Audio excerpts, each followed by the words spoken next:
हर हर महादेव शिव भक्तों। आज मैं आपको लेके जा रहा हूँ पंच कैलाश में से एक किन्नौर कैलाश की यात्रा पर। रास्ते में काफ़ी जगह लैंडस्लाइड भी हो रखी थी।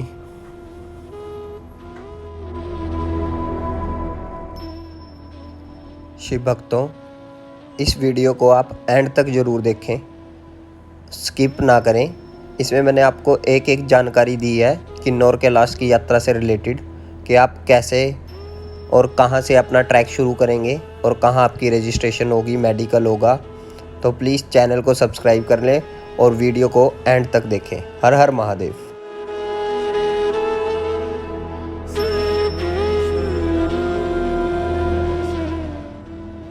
Good morning guys. अब हम पहुंच चुके हैं देवभूमि हिमाचल प्रदेश में। ये देखो यहाँ के खूबसूरत नज़ारे।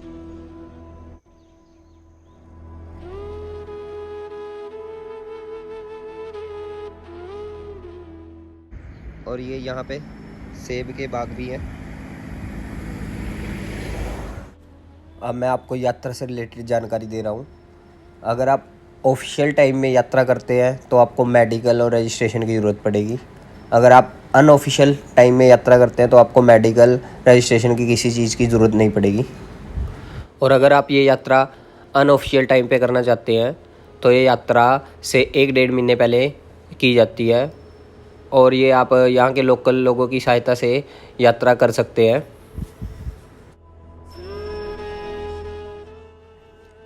ये जो आप देख ही रहे हैं, ये पहाड़ को काट कर उसमें से रास्ता बनाया गया है। गुफा टाइप बनी हुई है और इतनी खूबसूरत है जो मैं शब्दों में बयान नहीं कर सकता इस।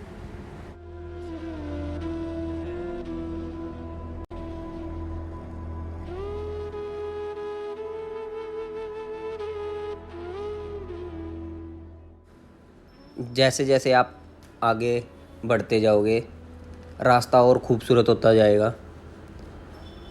आपका दिल करेगा कि बस यहीं पर हम रुक जाएं और इसकी खूबसूरती को निहारते रहें।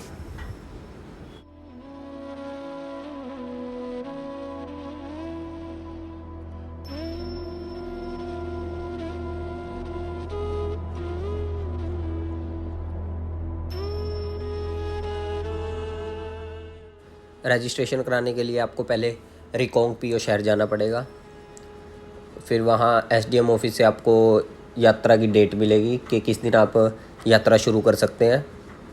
तो इसलिए आप अपना घर से ऑनलाइन भी रजिस्ट्रेशन करा सकते हैं। और अगर आप यहाँ आकर कराते हैं तो अपना 1-2 दिन रिज़र्व लेकर चलें, क्योंकि यात्रा में भीड़ होने की वजह से आपको डेट 1-2 दिन बाद की भी मिल सकती है। और मैं आपको एक और सलाह देना चाहता हूँ, अगर आप ये यात्रा करना चाहते हैं तो आप ऑफिशियल टाइम में करें, क्योंकि उस टाइम में आपको थोड़े बहुत सोर्सेज मिल जाएंगे रहने के, खाने के। अगर आप अनऑफिशियल टाइम में करेंगे तो आपको अपना ही खाने का लेके जाना पड़ेगा और साथ में टेंट, सब कुछ आपको अपना अरेंज करना पड़ेगा। और जो सरकार की तरफ से यहाँ अरेंजमेंट है वो नामात्र ही बराबर है। जो थोड़ी बहुत ही फैसिलिटी है वो यहाँ के स्थानीय लोगों द्वारा ही की गई है। और जब आप अपना ट्रैक टांगली गांव से शुरू करोगे तो आपको रास्ते में आखिरी कैलाश ढाबा के बाद कुछ खाने का और रहने का नहीं मिलेगा। उसके बाद आपको सीधा गणेश पार्क पे ही रहने की व्यवस्था और खाने की व्यवस्था मिलेगी। और रास्ते में अपना खाने का साथ लेकर चलें और साथ में अपनी वाटर बोतल कैरी करें।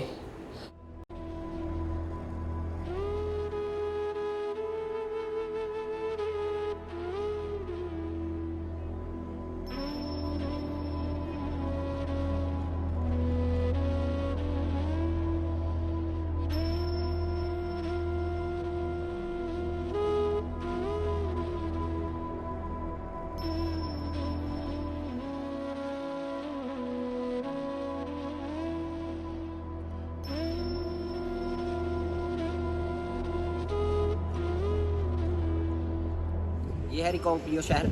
ये टांगली से 20 किलोमीटर दूर पड़ता है। यहाँ पे आपका रजिस्ट्रेशन होगा। ये है एसडीएम ऑफिस, यहाँ से ही आपका रजिस्ट्रेशन होगा। यहाँ से रजिस्ट्रेशन कराने के बाद आप अपनी यात्रा टांगली से शुरू कर सकते हैं। तो यहाँ एसडीएम ऑफिस से रजिस्ट्रेशन कराने जब हम गए तो वो हमें 4 दिन बाद की यात्रा की डेट दे रहे थे। रिक्वेस्ट की तो उसके बाद उन्होंने हमें 2 दिन बाद अलाउ कर दिया यात्रा के लिए। तो तभी आप कोशिश करें अपना ऑनलाइन रजिस्ट्रेशन ही करवा कर आएँ, जिससे आपको यहाँ कोई परेशानी ना आए। क्योंकि टांगली गांव से गणेश पार्क यात्रा के लिए 200 से 250 लोग ही एक दिन में भेजे जाते हैं। ये है शोंगटोंग ब्रिज, यहाँ से ये रास्ता टांगली गांव को जा रहा है।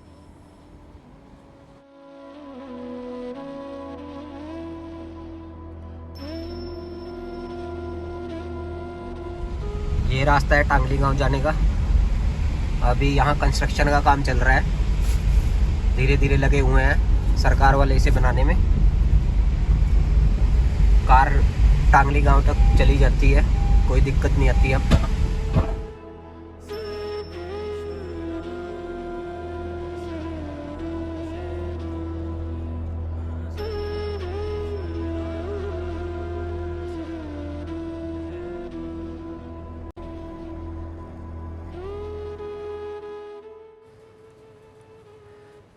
तांगलिंग और पवारी गांव पहुंचने के लिए एक रास्ता और है, जो सतलुज नदी को पार करने के लिए एक झूला बना हुआ है, जिसे हम तांगलिंग झूले के नाम से जानते हैं।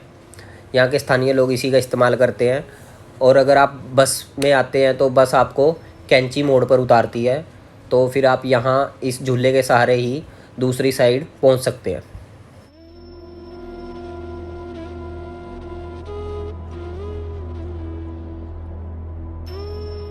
यहाँ टांगलिंग में लंगर की व्यवस्था की गई है शिव भक्तों के लिए, और ये सोने की व्यवस्था भी की गई है।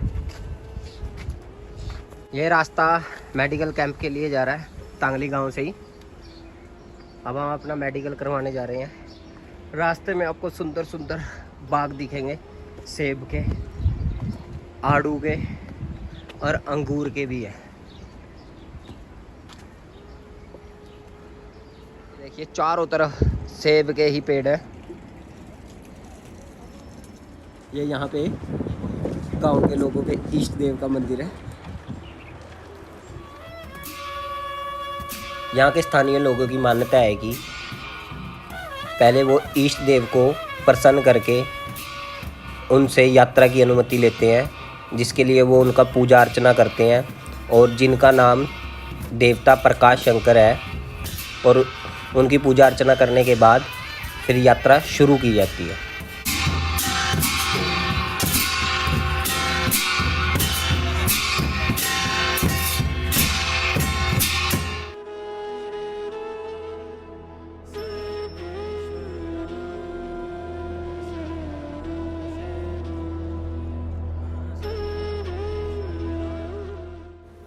टांगली गांव से थोड़े से ऊपर इष्ट देव के मंदिर के पास मेडिकल कैंप लगा हुआ है, जहाँ पर आपका टेस्ट होगा मेडिकल का। वहाँ आपका बीपी, फीवर और ईसीजी होगी। फिर उसके बाद वो आपको मेडिकल सर्टिफिकेट दे देंगे फिटनेस का। फिर वो आप आगे जाके दिखाकर यात्रा स्टार्ट कर सकते हैं। हमें मेडिकल करवाते हुए 2 बज गए थे, तो 1 बजे के बाद यात्रा स्टार्ट नहीं करने देते, तो इसलिए हमें उस रात टांगली गांव में ही रुकना पड़ा। ये टांगली गांव में बच्चों के लिए गवर्नमेंट स्कूल बना हुआ है, तो उस रात हम भंडारे में ही सोए, क्योंकि वहाँ शिव भक्तों के लिए सोने की व्यवस्था की हुई थी। और वहाँ हर शाम को आरती की जाती है, और हम भी उस आरती में शामिल हुए।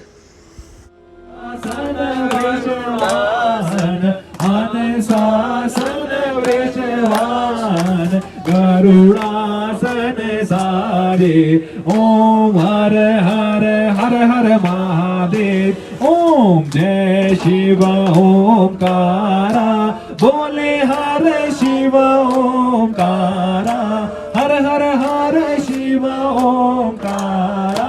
आज सावन का आखिरी सोमवार है। हमने यहाँ अपना सुबह माथा टेका और भोलेनाथ से आज्ञा ली यात्रा की। अब हम अपनी यात्रा टांगलिंग विलेज से शुरू कर रहे हैं। सुबह के 8:30 हो चुके हैं। अब हम रेडी हैं अपना ट्रैक करने के लिए। हर हर महादेव शिव भक्तों। हर हर महादेव। यहाँ से किन्नौर कैलाश की यात्रा स्टार्ट हो जाती है और यही आगे इष्ट देव के मंदिर को भी रास्ता जा रहा है और ये इधर साथ में राम मंदिर है।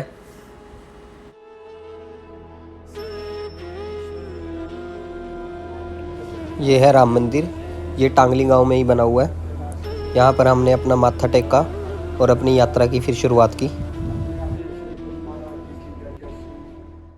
मंदिर में सेब के पेड़ लगे हुए थे तो हमने पंडित जी से पूछकर सेब तोड़े। आप भी बिना किसी से पूछे यहाँ सेब ना तोड़े, पूछकर तोड़े, वो तोड़ने देंगे आपको। इस पेड़ से हमने सेब तोड़े हैं क्योंकि आज मेरा व्रत है तो आज फलाहार ही खाऊंगा। हर हर महादेव। ये रास्ता गांव में से होकर जाता है। ये होम स्टे है, यहाँ पे आपको यहाँ होम स्टे भी मिल जाएगा।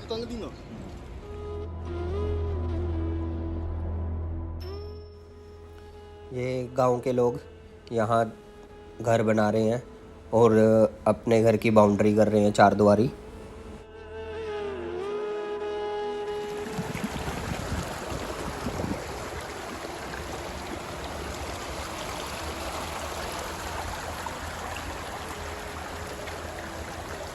ये रास्ता है, गांव में से होकर जा रहा है। यहाँ से भी खड़ी ही चढ़ाई है, यहीं से स्टार्ट हो गई है चढ़ाई। किन्नौर कैलाश हिंदू और बौद्ध धर्म दोनों के लिए आस्था का प्रतीक है। किन्नौर कैलाश हिमाचल के किन्नौर ज़िले में स्थित है और इसकी समुद्र तल से ऊंचाई 6050 मीटर जो लगभग 20,000 फुट है।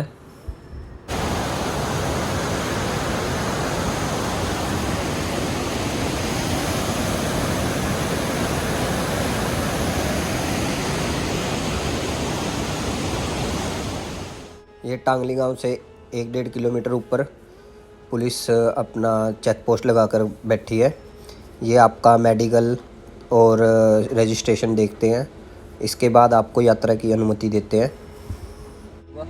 और यहाँ एक आपकी स्लिप कटेगी, ये 100 रुपये पर पर्सन के हिसाब से आपसे चार्ज लिए जाएंगे।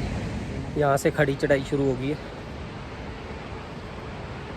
तो आराम आराम से चलते जाएं तो भोले अपने पास बुला ही लेगा। ये रास्ता है भोले।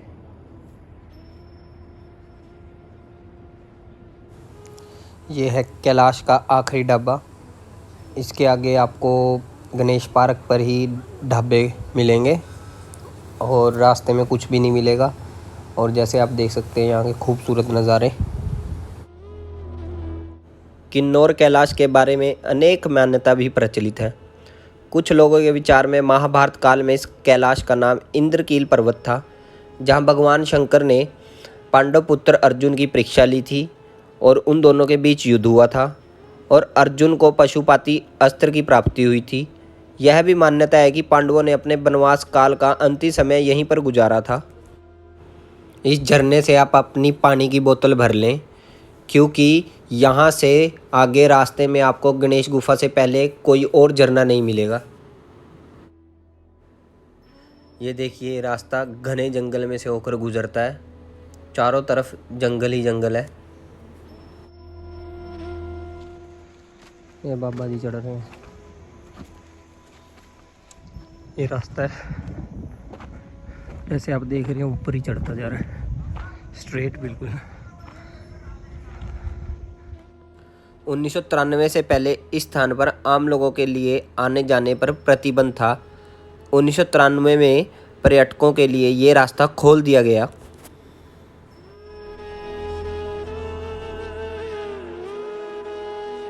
जैसे कि आप जानते हैं भक्तों, यहाँ पानी की बहुत कमी है, तो यहाँ की लोकल कमेटी के द्वारा ये ड्रम वगैरह अरेंज किए हुए हैं, इनमें भक्तों के लिए पानी रखा हुआ है। ये भाई ऊपर खाने का सामान लेके जा रहे हैं, सब्जी, चावल, सिलेंडर।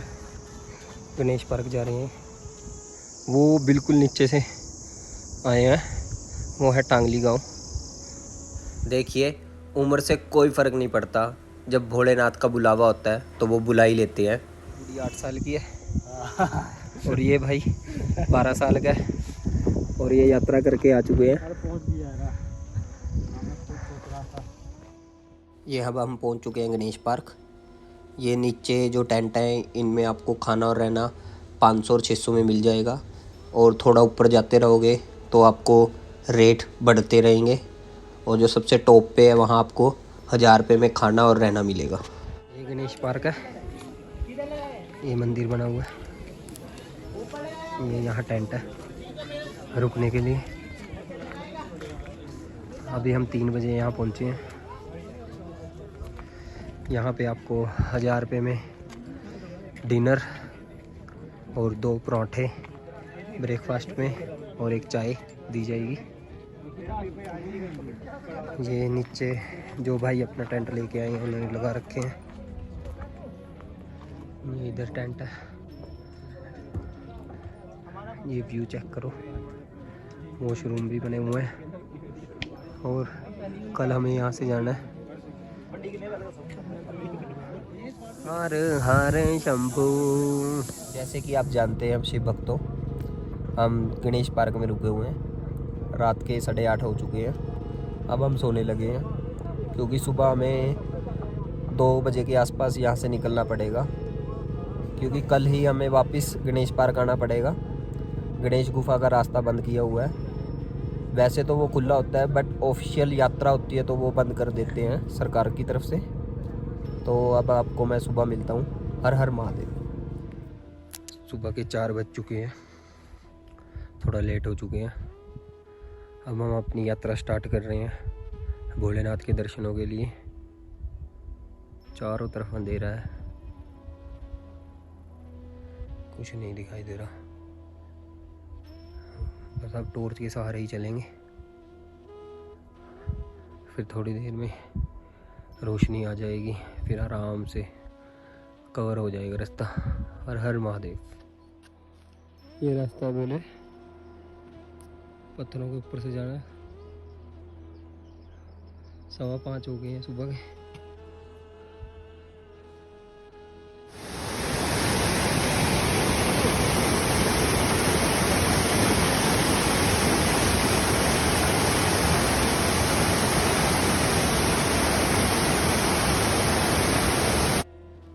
गणेश पार्क के बाद आपको गणेश गुफा के पास ये पानी का झरना मिलेगा।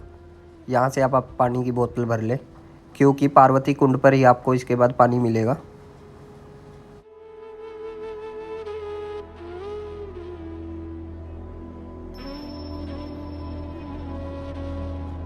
झरने के बाद आपको ये पीले निशान लगे मिलेंगे। रास्ता यहाँ से जा रहा है, आपको आगे दिक्कत नहीं आएगी। हर हर महादेव। ये देखिए ऊपर चढ़ना है।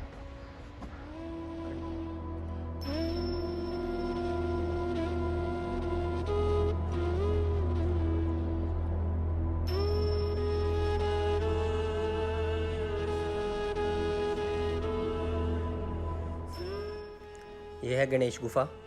यहाँ रेस्क्यू टीम ने अपना टेंट लगाया हुआ है।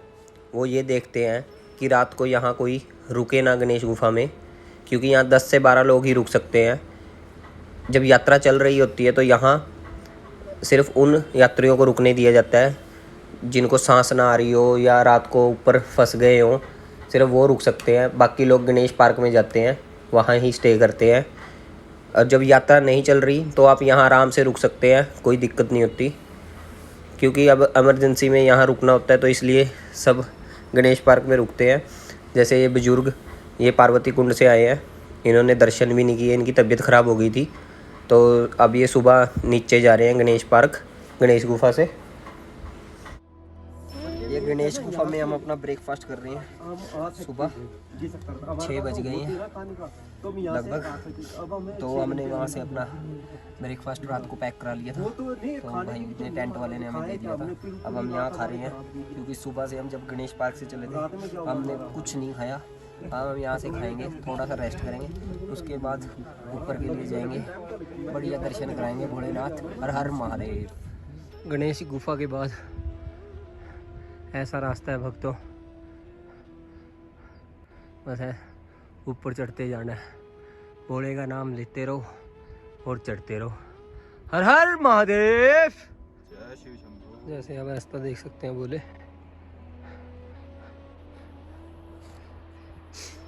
अगर गलती से आपका पैर स्लिप हो गया तो आप समझ सकते हैं आप कहाँ जाके पहुँचोगे।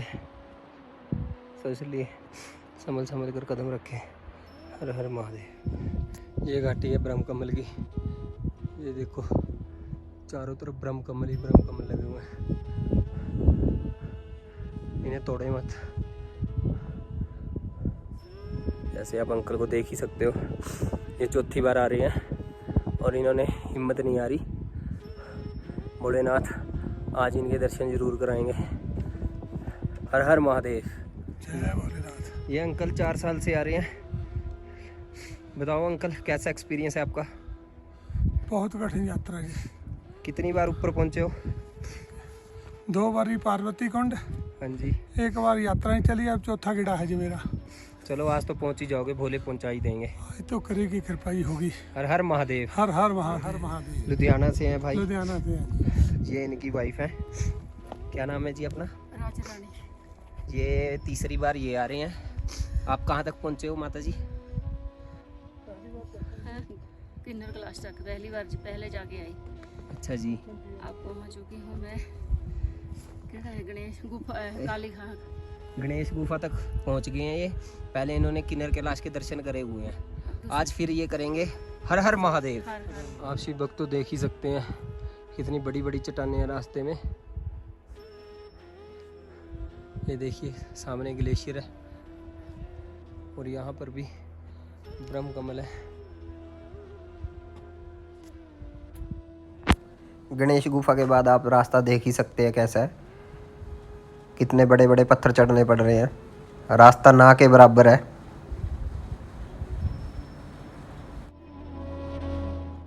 कैलाश मानसरोवर यात्रा के बारे में तो आपने कई बार सुना होगा, लेकिन बहुत ही कम लोग हैं जिन्होंने सावन में होने वाले किन्नौर कैलाश यात्रा के बारे में सुना होगा। तिब्बत स्थित कैलाश मानसरोवर के बाद किन्नौर कैलाश को ही दूसरा सबसे बड़ा कैलाश पर्वत माना जाता है। सावन का महीना शुरू होते ही यहाँ पर बाबा के भक्तों का सैलाब लगना शुरू हो जाता है।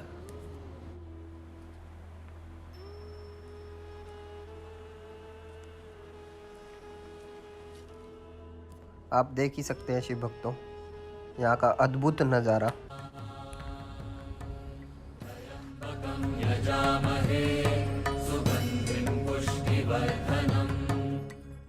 यह है पार्वती कुंड। यहाँ पहुँच गए हैं, 8:30 हो गए। इस कुंड की मान्यता है कि ये पार्वती माता ने अपने स्नान करने के लिए बनाया था और इसमें श्रद्धा के साथ सिक्का डाल दिया जाए तो सभी मुरादें पूरी हो जाती हैं।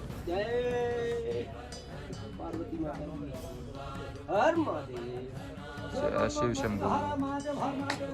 जय हो मेरी माँ, भगत तेरे आए, सिर पर रख दे हाथ, ना किसी न कैसे दुख पाए, सारे सुख हो भगतान मैया, पार कर दिए भगता की नैया। जय माता दी। जय पार्वती माता। हर महादेव। जैसे आप देख ही रहे हैं कितने बड़े बड़े पत्थर है। पार्वती कुंड से लेकर किन्नौर कैलाश तक आपको इतने बड़े बड़े पत्थर ही चढ़ने पड़ेंगे।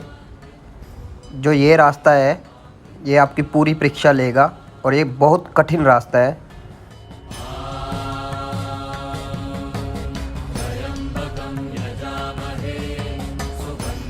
ये रास्ता है बोले पार्वती कुंड से सीधा खड़ा है और पत्थरों के ऊपर चलना है तो थोड़ा मुश्किल है चलना, पर महादेव ने बुलाया है, यहाँ तक लाए हैं, अपने पास भी बुलाएंगे। हर हर महादेव को बोले। कितने बड़े बड़े पत्थर चढ़ने हैं, आप देख ही रहे हैं कैसा रास्ता है। इस छोटे से रास्ते में से अब हमें निकल कर जाना है। जैसे जैसे आप आगे बढ़ते जाओगे रास्ता बहुत कठिन होता जाएगा। जो ये लास्ट का 2-2.5 किलोमीटर का ट्रैक है यही सबसे मुश्किल ट्रैक है बाकी ट्रैक तो आराम से हो ही जाता है।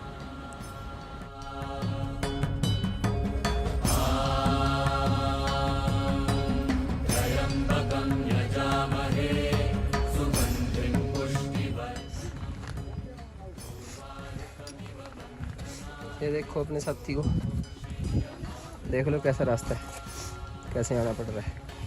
बंदर मारती है बंदर।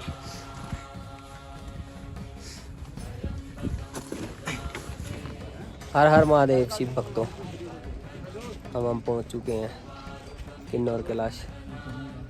ये रहे महादेव। जैसे कि आप जानते हैं, यहाँ राक्षस भस्मासुर ने तपस्या करके भोलेनाथ से वरदान लिया था। जद शिव जी भंग पीवन लागे, जद शिव जी भंग पीवन लागे, जद शिव जी भंग पीवन लागे, छोटा पड़ गया लोटा मेरे शिवा ने ला लिया गोटा, गोटा गोटा गोटा मेरे शिवा ने ला लिया गोटा। जय श्री किन्नर कैलाश महादेव की जय। ये आगे अपने महादेव किन्नौर कैलाश।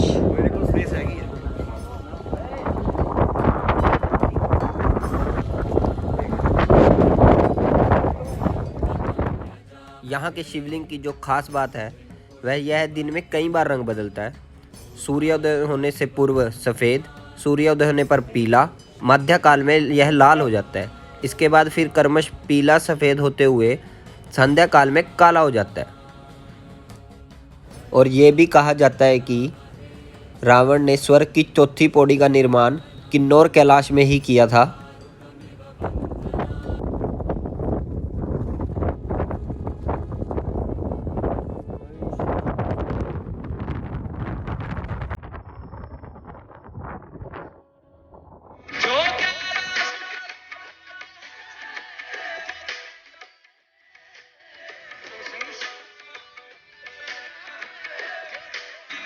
बोलेगी, ये देखो भक्तों, बुला लिया भोले ने चौथी बार।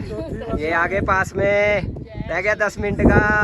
हर हर महादेव। यही पत्थर उतरने पड़ रहे हैं, चढ़ते भी दिक्कत है इनको, उतरते भी दिक्कत है। ये जो पार्वती कुंड से जो पैच है ना, 2-3 किलोमीटर का, यही थोड़ा मुश्किल है, बाकी तो हो ही जाता है आराम से। वो जो नीचे दिख रहा है वो है टांगली गांव। अब हमें वहीं पर जाना है। इस यात्रा में आपको पूरे 2 दिन लगेंगे।